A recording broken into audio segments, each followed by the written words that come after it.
Mon Hélène chérie, j'ai enfin pu trouver un peu d'encre et une table pour t'écrire.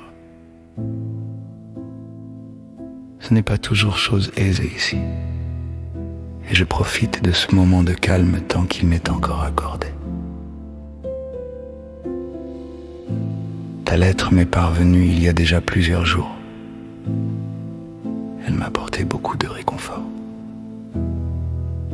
et m'a tenu compagnie bien plus longtemps que tu ne saurais l'imaginer. Je t'en remercie de tout mon cœur.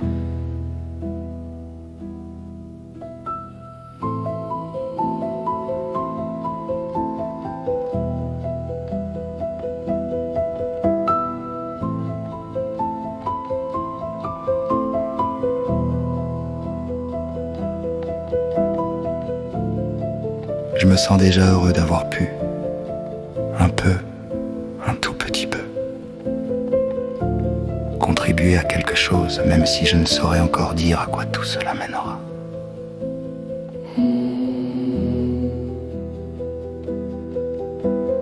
La ligne de front n'est qu'à quelques milliers de mètres devant nous. Depuis plusieurs jours, tout est trop calme. Pas les tirs habituels, pas ces échanges mécaniques qui rythment ordinairement les nuits.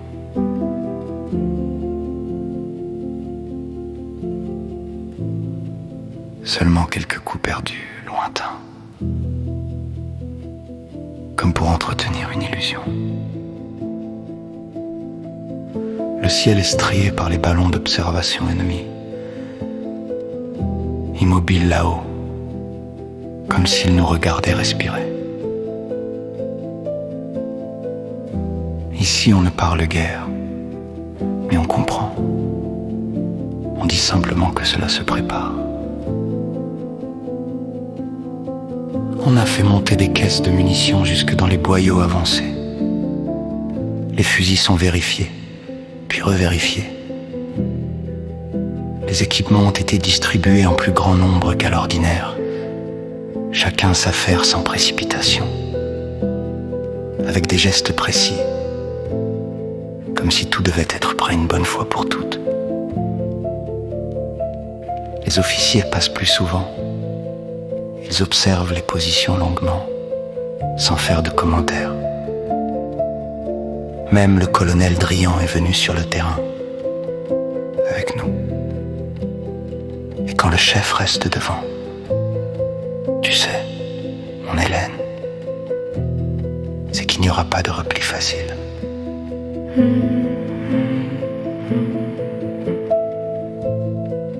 Beaucoup écrivent aujourd'hui, bien plus que d'habitude. Des lettres simples, sans grands mots. Chacun trouve le temps, comme moi, tant qu'il est encore possible d'en trouver.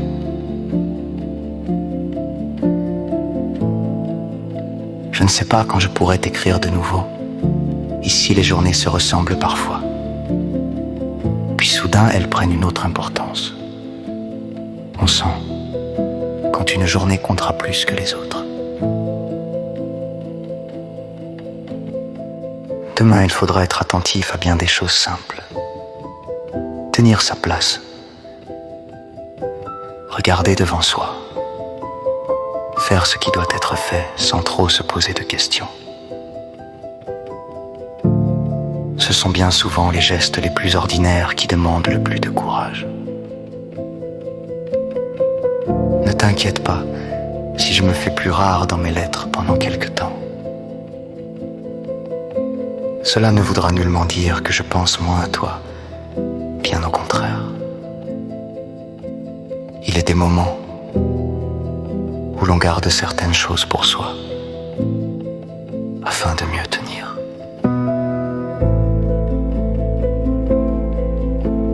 Sache seulement que je penserai à toi, dès le lever du jour, comme je le fais chaque matin.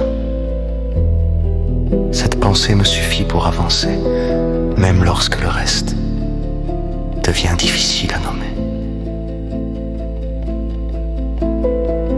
Je pense souvent à la maison, à la façon dont la lumière y entre le matin. Ce sont des choses bien simples, mais qui prennent ici une valeur que je n'aurais jamais soupçonnée. Si tu passes près de l'endroit où nous aimions nous promener, pense que j'y suis avec toi. D'une certaine manière, les souvenirs tiennent parfois plus chaud que les manteaux que l'on porte ici. Garde cette lettre près de toi, si tu le peux. Non, comme quelque chose de triste, mais comme la preuve que je t'ai pensé jusqu'au bout des jours ordinaires. Je n'ai rien de plus important à t'écrire pour aujourd'hui, sinon que je t'aime, simplement, et que cette pensée m'accompagne, où que je sois. Ton mari qui pense à toi. Jean, Bois des Corps.